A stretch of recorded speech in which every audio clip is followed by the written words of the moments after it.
नमस्कार, स्वागत आहे तुमचं आपल्या मराठी चॅनलवर। आजचा विषय म्हणजे बिग बॉस मराठी सीझन 6। आता नक्कीच हा विषय काढला तर ज्यांना माहिती आहे ते नक्कीच हे म्हणतील की हे सीझन एवढं गाजलं नाही, जेवढं मागचं सीझन गाजलं होतं, जेवढं मागचं सीझन चाललं होतं त्या प्रमाणात त्या तुलनेत हे सीझन गाजत नाही। बात तो सही है। भरपूर काही कारणं आहेत। मागचं समीकरण यांनी पुढे म्हणजे सकारात्मक काही गोष्टी सांगायच्या झाल्या तो भाग वेगळा राहतो, परंतु नकारात्मक गोष्टी भरपूर आहेत। म्हणजे सहानुभूतीचं कार्ड येथे सुद्धा खेळण्यात येते। नक्कीच तुम्हाला विषय कळाला असेल थंबनेलवरून की प्रभू आणि सूरज हे एकाच माळेचे मणी सध्या आपल्याला दिसतात। म्हणजे बिग बॉसने जी खेळी केलेली आहे ती सध्या तर न आवडणारी दिसते। नक्कीच त्यावर चर्चा करूया।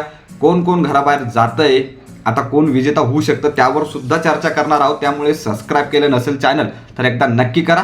चला पुढे बोलूया।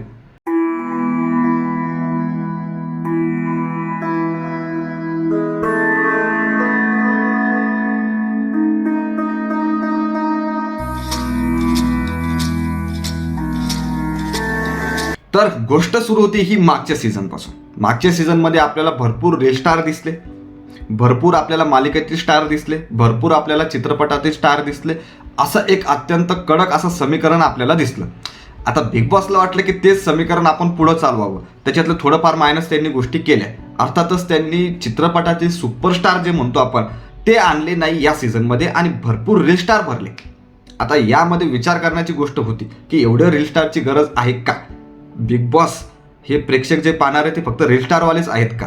अशा भरपूर चर्चा केल्या जात आहे। जर मागचं सीझन आपण बघितलं तर नक्कीच आपल्याला पॅडी दादा दिसला, आपल्याला सूरज भाऊ दिसला, आपल्याला अंकिता दिसली, आपल्याला असे भरपूर होते, वर्षा उसगावकर ताई होत्या, भरपूर कलाकार आपल्याला दिसले। अत्यंत कडक खेळताना आपल्याला ते कलाकार दिसले होते। एक एक टास्क म्हणा, काही गोष्टी आहेत, भरपूर काही गोष्टी आहेत। आणि जर आपण शेवटी बघितलं तर अभिजित दादा आणि आपला सूरज हा 2 क्रमांकावर होता अभिजित दादा आणि 1 नंबरवर अर्थातच विजेता झाला सूरज। आता त्यावर सुद्धा भरपूर कॉन्ट्रोवर्सी झाली, भरपूर चर्चा झाली की सहानुभूतीचं कार्ड खेळण्यात आलं। सूरज हा खरा विजेता नव्हता, अभिजित दादा हा खरा विजेता पाहिजे होता, कारण तो पूर्ण पूर्ण जे काय असेल तो अत्यंत कडक खेळलेला होता। त्यामुळे अभिजित दादाला विजेता केलं पाहिजे होतं, परंतु सहानुभूतीचं कार्ड हे बिग बॉसकडून खेळण्यात आलं आणि सूरजला विजेता करण्यात आलं। अशा भरपूर काही चर्चा रंगल्या होत्या। संपूर्ण सीझन पाहिलं तर सूरज हा अत्यंत कडक खेळला। नक्कीच गेम त्याने खेळले नाही, परंतु जी वागणूक होती त्या आधारावर ह्या गोष्टी घडताना आपल्याला दिसल्या। अभिजित दादा नक्की संपूर्ण गेम सुद्धा खेळला, अत्यंत कडक खेळला, हा भाग वेगळा। आता येऊया आपण या सीझनकडे।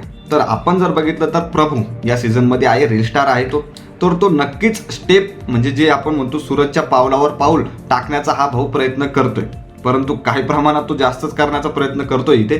तर नक्कीच त्या गोष्टी खेळताना दिसतात आणि चर्चा तीच रंगतीये की परत तेच समीकरण जुळवण्याचा प्रयत्न हे बिग बॉस करते एक प्रकारे पाहिलं तर।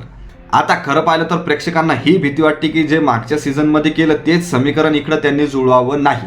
म्हणजे सेम सहानुभूतीचं कार्ड खेळणार, शेवटपर्यंत नेणार आणि त्याला विजेता करणार, कारण त्या प्रमाणात त्या गोष्टी तो करताना दिसत नाहीये, तो तसा खेळतच नाहीये खरं पाहिलं तर। त्यामुळे आता जरी तो गेला तरी त्याचाच काही प्रभाव हा बिग बॉसच्या सीझनला पडणार नाही, हा महत्त्वाचा भाग आहे। आता आपण जर बघितलं तर भरपूर स्पर्धक हे घराबाहेर गेलेले आहेत। भरपूर स्पर्धकांची लिस्ट समोर आलेली आहे, जसे की राधा पाटील गेली किंवा आयुष गेलेला आहे, करण सोनवणे गेलेला आहे। तर भरपूर असे आहेत की ते आता गेलेले आहेत।